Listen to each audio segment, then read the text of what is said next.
James Franklin has officially taken the Virginia Tech head coaching job. Here's what happens next.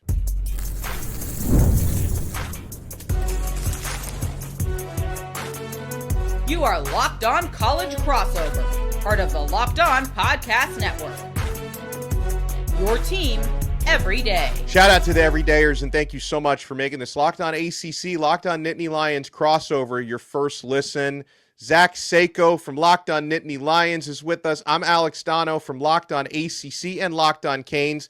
Kenton Gibbs from Locked On ACC and Locked On Wolfpack. And thank you so much for making us your first listen right here on the Locked On Podcast Network, which is now the #1 sports podcasting network. And today's episode is brought to you by FanDuel. Right now, new customers can bet just $5. And if your bet wins, you get $300 in bonus bets to use across the app. Download the FanDuel app today. On this loaded crossover, we'll talk about who's next up for Penn State, like who's going to be their next head coach. And we know where James Franklin is going. We'll talk pros and cons for James Franklin at Virginia Tech. And first of all, Zach Seyko, we spoke a couple weeks ago, and I think we all had doubts whether Virginia Tech was actually going to get this over the finish line, because we know Franklin is a great fit for the Hokies. Was Franklin going to feel the Hokies was the right fit for him? Any surprise that it's happened now and that it's happened relatively quickly? I mean, let me be transparent. I thought there was going to be some rug pull or something because I do have on good authority. We've seen him being tied to the Arkansas job. A good authority that he did interview with Auburn. Was that to leverage Virginia Tech? Was that to say, hey, I need the resources there? Because I do think Franklin, whether that was something maniacal or something strategic, Virginia Tech is kind of in the same place that Penn State was from a football perspective. Let me be very clear, from a football perspective, with how it needs a rebuild. And that's what James Franklin does best. So he's actually a perfect fit for this. Virginia Tech is a perfect fit for James Franklin because they're willing to allocate the resources, devote whatever that means, if that's facilities, NIL, some sort of new recruiting structure, right? And James Franklin will be able to elevate Virginia Tech the same way that he did to Penn State, right? Under completely different circumstances, though. And I always found it intriguing. It's just like, okay, why are you entertaining the SEC jobs? Is that for leverage? Is that because you do want to be back in the SEC? I do find it interesting that it is a 5-year deal. That's middle of the road. I understand for Virginia Tech maybe hesitating on the 10-year deal or something like that, but it's a great move for both sides, honestly. Franklin either gets to reestablish his credibility or build up a program that will truly appreciate him. Like, I think Virginia Tech, the things that Penn State fans are coming down on Virginia Tech for are things that they want. Like they want Franklin's a program ambassador of sorts. And what exhausted Penn State fans about being lectured on, how the football shortcomings and all this, and here's what we need to do different. Virginia Tech's like welcoming that, like, yes, please tell us, lead us, guide us. So great for both parties there. For Penn State, it'll be interesting when the first domino to fall with him, because he's going to go after this roster. He's going to go after this roster. I think it's an interesting way of phrasing it to say, like, why was he interviewing with these other places? Because let's be honest, right? All three of us have full-time jobs outside of this, or at least at one point had full-time jobs outside of this. And the reality is, if you're in the job market, when you get that first offer, are you cutting off everybody else and saying, I'm not talking to nobody? You're going to finish out some processes and maybe see, like, all right, which option is the best for me if you get to that offer standpoint there. But I do want to ask you this, in terms of the situation with James Franklin and the hire to the Hokies, what do you think is his biggest strength that he's bringing? And in contrast, what do you think is the biggest area where you're like, this was a definitive weakness at Penn State? If he can't get this turned around, there's a potential for failure here. I mean, energy. That's the most emotion and energy that I've seen from James Franklin in quite some time, in years. Probably before the COVID season. That's really when things kind of changed for the James Franklin tenure. And then now we know that Pat Kraft, the athletic director at Penn State, didn't really get along that well. And there might be more to that than meets the eye too. So it's like, how much did they butt heads kind of thing? So Franklin, again, from a standpoint of getting them to 9-3, 10-2 in contention for ACC titles, Virginia Tech wants that. Eventually, I think maybe they'll take a step forward in national titles or deep postseason runs. But all the feedback that I'm seeing from Virginia Tech fans that are the most vocal about this, or people that appreciate the program for what it is as alumni, are just like, get our recruiting classes respectable again, within the top 25, within the top 20 even. And for Penn State, it's like, well, that's unacceptable. There's excitement around prospects that are high upside. Oh, but they're a 3-star, right? And their Penn State fans are like, stop. Because I remember all offseason when talking about recruiting, like, hey, this guy has potential. Yeah, but he's a 3-star. Well, he's not a 5-star. Notre Dame, Ohio State, Michigan, they all cleaned up on the recruiting trail. And for Virginia Tech, all the similar prospects, similar caliber prospects are now visiting or intend to visit, or at least are on the radar of Virginia Tech. They're like, this is great. This is awesome. Can't wait for it. So it's to each their own. I don't disagree that the split still needed to happen.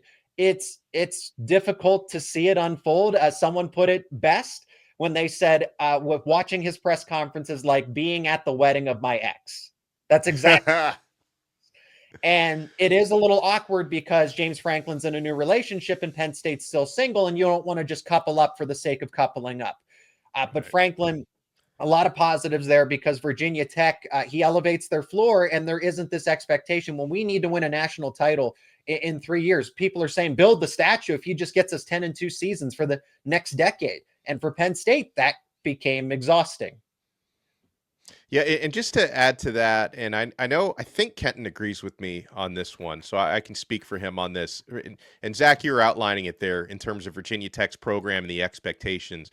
Virginia Tech football has not been relevant in a very, very long time. And not even you could say since Frank Beamer, but even the late years of Frank Beamer, the program was not relevant. They had fallen behind in terms of Beamer style, in terms of the program not allocating the money and the resources necessary to compete in this millennium. And so at the state that Virginia Tech's program was in, like I don't think I have heard a single Hokie fan complain, nor should any Hokie fan complain about hiring James Franklin, because for them, James Franklin, I think to most vacant jobs would be a home run or close to it. But at Virginia Tech, this is a grand slam. Like, they were not going to find anyone as good, let alone better, than James Franklin to do this job. And a big part of that, as Zach alluded to, was we're hearing reports of Virginia Tech pumping in $200 extra million into their athletic budget. Yeah. With the lion's share of that is going to go into football, obviously.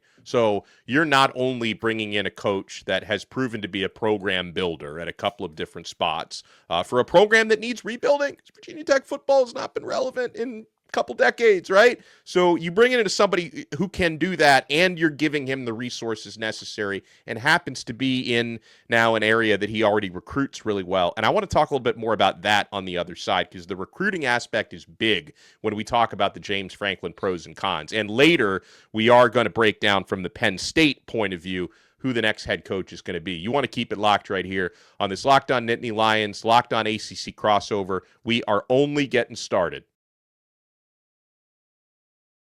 This episode is brought to you by Gametime. We all love college football. The tailgates, the rivalries, the energy in the stands. There's just nothing like it. But let's be real. Actually getting tickets can feel like more of a battle than the game itself. Endless queues, hidden fees, prices jumping at checkout. That's why you got to use Gametime, the app that gives the advantage back to the fans. It's the easiest way to score last-minute tickets at the best prices with no surprise fees. What you see is what you pay. You can pull up Gametime, and in just a couple of taps, you'll see amazing deals. I'm talking about your favorite college football games for as low as $25. And if you've never been to a stadium, if you've never been to a venue, if you've never been to Beaver Stadium and you want to attend a Penn State football game, Gametime has this awesome feature where you can see your point of view ahead of time. You select your seats and you'll see what that view is going to look like before you go to buy them. So take the guesswork out of buying college football tickets with Gametime. Download the Gametime app, create an account, use code LOCKEDONCollege for $20 off your first purchase. Terms apply. Again, that is promo code LOCKEDONCOLLEGE for $20 off. Swipe, tap, ticket, go. Download Gametime today. Thank you so much for making this Locked On ACC, Locked On Nittany Lions crossover your first listen. All right, so Zach, you mentioned Franklin would obviously take a run at like multiple players currently on Penn State's roster if they might want to follow him in the transfer portal. Then there's also the 2026 recruiting class, which has had a lot of either decommitments or players who are kind of reopening their recruitment since the Franklin firing. Is that another thing where James could be looking to take some of those guys he recruited to Penn State with him to Blacksburg? I mean, absolutely, because and James Franklin has the upper hand here. He has the advantage. He's coaching, like he's there. He's ready to build the program. We'll talk about it in segment 3, but at this point in time, you don't know what direction Penn State's going in. And if you're a player, and National Signing Day is like 2 weeks away, by the way. I know. It's just there were other people that were talking about the timing of it all, and it's just, the NCAA just can't figure it out with its calendar. But besides the point, Franklin knows that he can leverage this moment to not only get recruits and start to build some depth, build a foundation for the next 3-4 years, but also, I mean, Virginia Tech, it's a difficult schedule next year, looking at that 2026 slate already. But if you're able to get any Penn State players, I mean, these are Big Ten Conference players. Some of them are future NFL caliber players. If you can convince them with the alleged injection of all this money, then you can have Virginia Tech at least as a fringe outside contender to make some noise in the ACC right away. I'm not guaranteeing that they win a title because Clemson, Miami, everybody's, that conference again. I came on here the last time and was like a lot of ACC slander, but then as I go through it, I'm like, because we'll talk about some cons here with James Franklin in the big games. We've had enough conversations about it. Like that's always going to be the biggest question mark, but he can get them there. And that's what Virginia Tech wants. We just want to be at the big game. We just want to be at the dance. Okay. If it ends poorly, so be it. But we just want to be there. And Penn State, after an 0-16 run since 2017, that was the issue. But to sum up the recruiting aspect, I mean, here's what Franklin has in terms of leverage. He can go after the recruits. He's not going to get everybody. He'll get some, and we've already seen that, a QB recruit, which is a solid 4-star, a wide receiver prospect that was from Virginia, and Davion Brown, Troy Hune, Davion Brown, to name the names. But guys like that were higher end prospects. We've seen Kevin Brown go to West Virginia. He was the cream of the crop with this 2026 Penn State recruiting class. You're not getting him. Jasir Rogers over at Oklahoma. Messiah Mickens rumored to Oklahoma or Ole Miss. So the major names, the major players do seem to be going elsewhere, but Franklin still can get some of the other lesser known prospects, so to speak. I'm worried about, is he going to be able to get Tony Rojas from Virginia? He's from Virginia originally. Amari Campbell, North Carolina, but from Virginia originally. So those are players. It's like, what if you can stack all of them together and start to build out this roster? I want to make a quick argument for you here because I don't understand one of the things that people so often say about James Franklin. His record against top 10 teams, record against top 10 teams. You all think that Harbaugh is a pretty good coach? The one that was at Michigan for a little bit. Y'all think he's a pretty when he's good not coach? Cheating? Yeah, he's pretty good. Depends, the context. Okay. Yeah. All right. In terms of winning, though, you would say he's a pretty good coach. He's pretty good at winning the big games and whatnot, right? Y'all would say so? He's 2-13 against top 10 teams. 2-13 in his time in Michigan. Like, I don't really get this argument of he doesn't do well against the top 10 because, again, who the hell does? Who does play really good football when they got the top 10 teams rolling through? Even my criticisms last year going into the playoff of he can't win the big games. Well, no, it's only SMU. That's not really a big game. It's a playoff game. Well, no, it's only Boise State. And if you shut down Ashton Genty, they've got nothing else. It's a playoff game. I'm sorry. How much bigger do you want it to be? But with that in mind and talking about the big games, and one thing that you said earlier was he's not going to win a championship in the next 3 years. What is the goal for Penn State in the next 3 years? What is the goal that makes Penn State fans say this hire was a success? What does that look like? I hope I'm speaking for the majority, but so for me personally, and I would hope that the majority of fans will take a nuanced approach to this, because It's going to be difficult to close the gap on Ohio State still. You have Oregon there. USC's trending in the right direction, right? The Big Ten's the Big Ten. Okay, it's like going into the SEC and expecting a national title from a brand new coach and a brand new, like Penn State's going through a true reset. It is going to be a completely brand new program. If I'll drop a name. So if you get a Bob Chesney, for example, we'll talk about this in segment 3, you have to understand that, okay, 7-5, 8-4, that should be acceptable as long as you're seeing strides. I want to see the gap closed. I want to see a win because that's the thing. You knew which games James Franklin was going to win. You also knew which ones he was going to lose.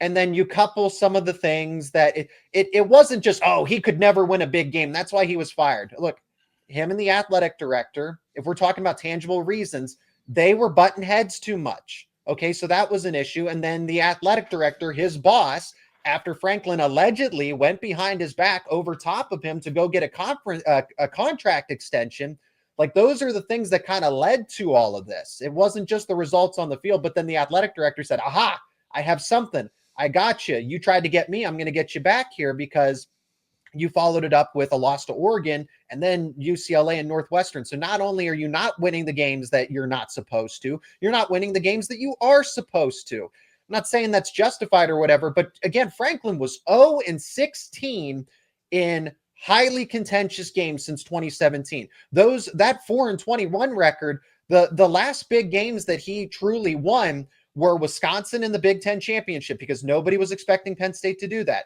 And same season, 2016 against Ohio State, which needed a miracle field goal block. He was expected to beat SMU. He was expected to beat, Boise State.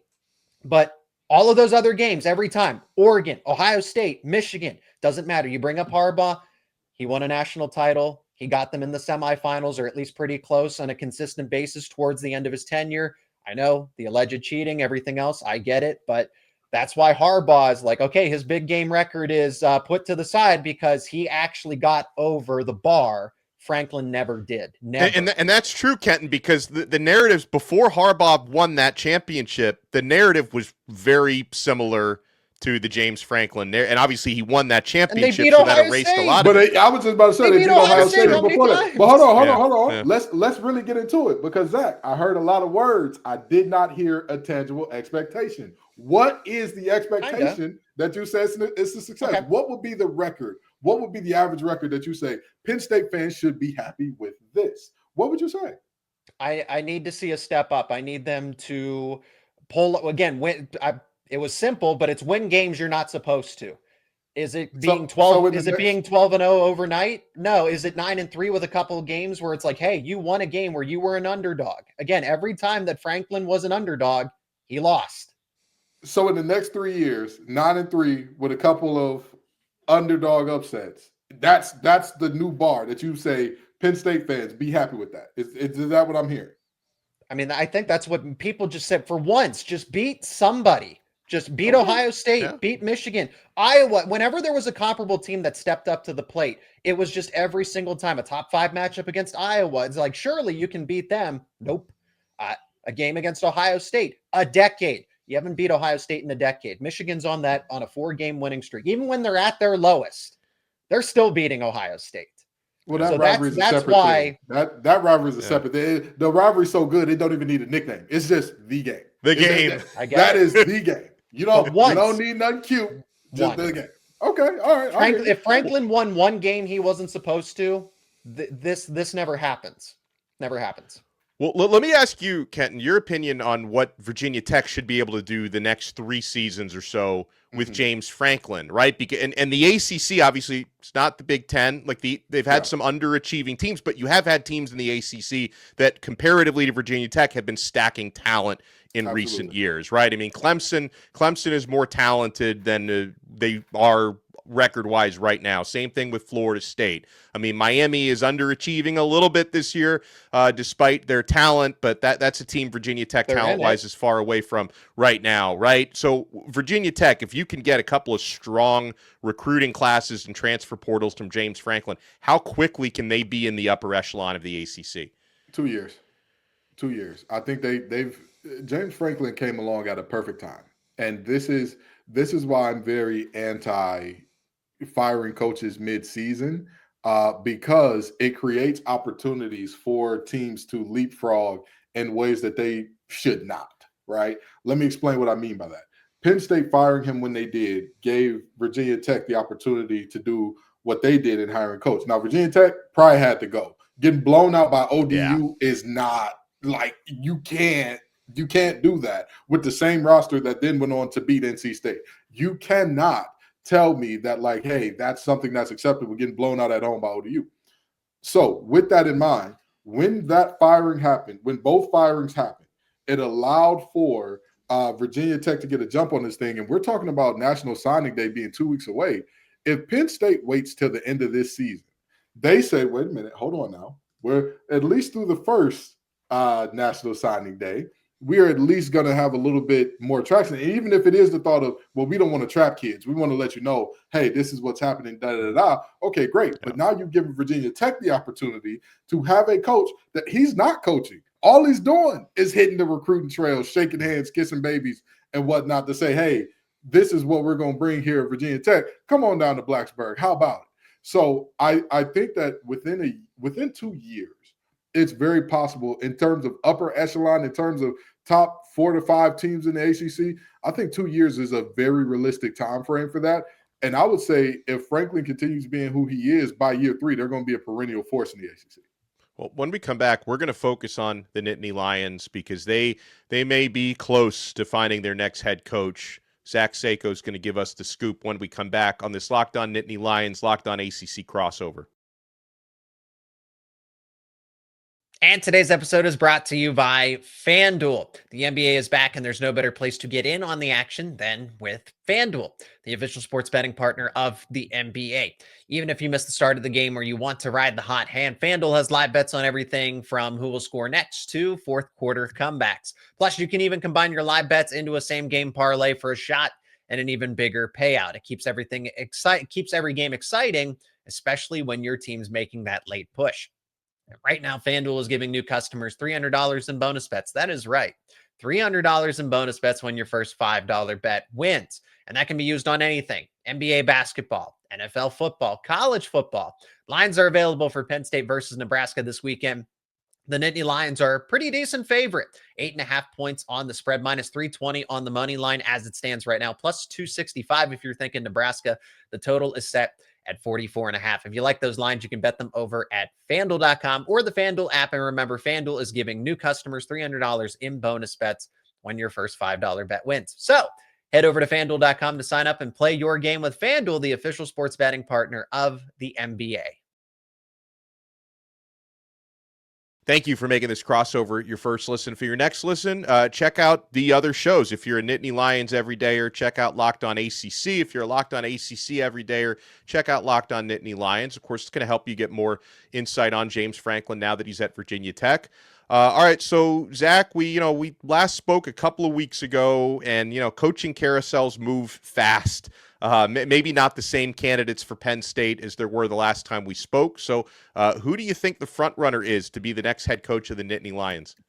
I mean, geez, as it stands right now at the moment, Bob Chesney from James Madison seems like, coupled with it's realistic, makes a ton of sense for both sides. Oh, but that's Virginia Tech's number 2. That was Virginia Tech's number 2 option.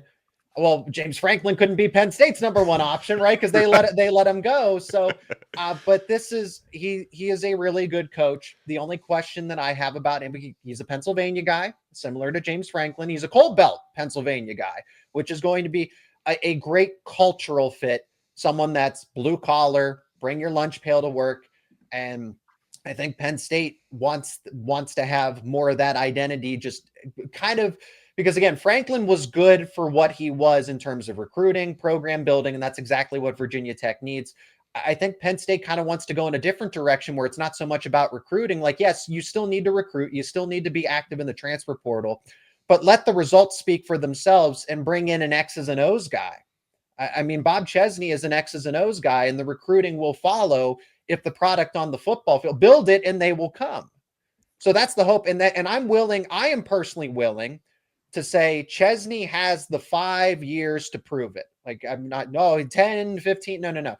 give him 5 years, because it is a big jump to go from Division II to James Madison to now Penn State, if that's the potential there. So how's he going to handle it? You build the staff around him. I say that about everybody. Oh, well, Brian Hartline has these question marks, or if they hire Brian Daboll, that's a big mistake because he can't recruit. Build the staff around him, because you don't have any limitations. You can go get all the recruiting coordinators you want. You can go get a general manager. You can get somebody to figure out NIL. I'm worried about the X's and O's. I think the recruiting will take care of itself if you put the right strategic safeguards in place. So Bob Chesney is not a perfect candidate, but he checks a lot of boxes. And I think I'm looking for upside. I'm looking for upside, because what does Eli Drinkwitz give you that wasn't there already, especially not being a Northeast guy, no connections to Pennsylvania, the Mid-Atlantic. Sure, he's won a couple recruiting battles, but I hate seeing that one so much. He is not a fit whatsoever. And him being linked to Penn State, I think, is a masterful job by the agents to get more leverage from either Missouri or Auburn or Florida, where he is also interviewing, supposedly. Brother, I'm a big fan of Coach Drink, and I'm telling you right now, Coach Drink to Penn State, that would have been a pretty good move for Penn State, in my humble opinion. It still might. I mean, it might happen. It's the favorite, right? Yeah. So let's talk about Chesney for a minute, right? Mm-hmm. Because when you look at him, you look at a coach who, like you said, jumped up from D2 to James Madison. But the last coach that was at James Madison, some SIG guy or something like that, and 52-9 record while he was there. You know, nothing too crazy. You know, nothing too crazy. And then he walks into that, and then you talk about his time in Holy Cross. That took a little while to get things kind of rolling on the tracks there. So when you look at who Chesney is, right? If that's your guy, if that's your favorite, are you at all concerned with the fan base's patience for what it would take to get Chesney up to that point where he's rolling and cranking out those, you know, even if he does get an upset? I think you and I differ on what the fan base would expect. Because if it's 8-4 with one upset every now and then, and you're on year 3, I think that would be a big problem. If you're looking at a team that resembles this one in years 1 and 2, people are okay with that maybe. But year 3, 4, I think people are going to want to see a little bit more. So talk to me a little bit about kind of what you expect to be his limitations, his ceiling, and his floor in terms of Chesney. And maybe we can have that talk about Coach Drink as well. I mean, his limitations are fully experienced, but again, the results do kind of speak for themselves, because Curt Cignetti also gutted that JMU roster, and Chesney did have to bring in a lot of his own players. I like that he's an offensive guy. Those Holy Cross offenses were rolling. Okay. So him bringing offense, because Penn, it's just looks so clunky the past few seasons. I'm just tired of offensive. I mean, the ground game was good, right? The ground game was always good, but quarterback became a joke. Not like by the public. The public made fun of Penn State's QB situation. They made fun of Penn State's wide receiver situation. And I would like to think that an offensive-minded head coach, regardless if it's Bob Chesney or somebody else, would just be able to correlate that a little better. So that's what I'm looking forward to by going with an offensive-minded guy one way or another. But Chesney, the idea is that Penn State can elevate whomever it is. With the resources, with the backing, being able to be competitive with coordinators, being able to be competitive with assistant coaches, and then the most important part, the behind the scenes stuff, general managers, recruiting coordinators, a staff that can work the trail for you while you're working on the football X's and O's. So Penn State has the leverage to do that other programs, I mean, again, the Big Ten does, the SEC, the ACC is catching up, right? Virginia Tech's getting in that spot themselves. So Chesney, I'm willing to give him that 4 or 5 year allotment, as long as it's not, okay, you go 8-4 one season and then it's 3-9 the next. Whoa, that is a big concern. But if it is a 7-5, 8-4, you win a couple games you're not supposed to, the expectation would be to kind of take a leap in year 3. So as long as it's a step in the right direction each time, I'm good with that over a 5 year. It can't be like a big 180 at any point in time. It either has to remain consistent with the prospect that we're right there. We're right in it. Even if they go 8-4, the fact that Penn State fans would have hope that, hey, you know, if a couple games were different, we're 10-2, we're right there in the playoff. Well, Kenton was also asking about Coach Drink, the reservations and ceiling there as well. Cultural fit. Just again, no, he would have to see where Chesney would have some connections, because then you can go and compete in the DMV on the recruiting trail, since he's been at James Madison. So he has something there to go up against James Franklin. And then he has the homecoming ties to Pennsylvania, and then by proxy, New Jersey. You might be able to retain Jim Knowles. If Jim Knowles wants to stay on staff, then you have an elite defensive coordinator to work with already, and he's got connections to New Jersey if we're talking about recruiting in this instance. But Chesney's not the perfect candidate, but I want upside candidates. That's why I'm interested in names like Brian Hartline. That's why even Brian Daboll is crazy. You can't. He was fired by the Giants. That would be a horrible hire. Why not give it a try? Because you never know what the upside might be, bringing in a former NFL coach who maybe just needs, again, a reset. James Franklin looks like a completely different human being now at Virginia Tech. What if Daboll got that from, he's literally a Penn State dad, so he has appreciation for the university. What would happen if I'm willing to take that chance. I'm willing to roll the dice. Well, Kenton, I'll give you the last word on that, because based on your facial expression, you got something to say. Are you not concerned about any of these coaches' floor at all? Like, I have not heard any expression about, like, hey, some of these guys... move on if it's that bad. If it's so terrible, just move on. Well, who has the highest floor to you? Drink, then? It would probably be the highest floor. But you also have to think about the ceiling, though. The highest ceiling is Brian Hartline, as realistic or unrealistic as it is. There's still this false hope. Again, like Mike Elko, what if things crash and burn at Alabama? Does Kalen DeBoer become available if they were to happen to lose to Auburn or something crazy like that? Because not everything's perfect there. Let's just say that some people are looking for an excuse to move on from Kalen DeBoer already, because he's not Nick Saban 2.0. So Penn State has options. Again, if the floor bottoms out, so be it. Try again. I'm more concerned about upside, because the consistency is why Penn State is where it is. It was too consistent. Nothing was ever different. Nothing. We all knew how the movie was going to end. The movie got boring. That's well said. Fair. Well, we appreciate the time, as always, from Zach Seyko. You want to check him out at Locked On Nittany Lions. You might already be watching this at Locked On Nittany Lions, so make sure you check Zach's channel out. Follow him on X at Zach_Seyko. Make sure you follow Locked On ACC, Kenton Gibbs at TGIF_Kenton. I am at Alex Donno. Kenton also hosts Locked On Wolfpack. I host Locked On Canes. And we will all talk to you next time. Thank you for making this Locked On crossover your first listen right here on the Locked On Podcast Network, #1 sports podcast network, your team every day.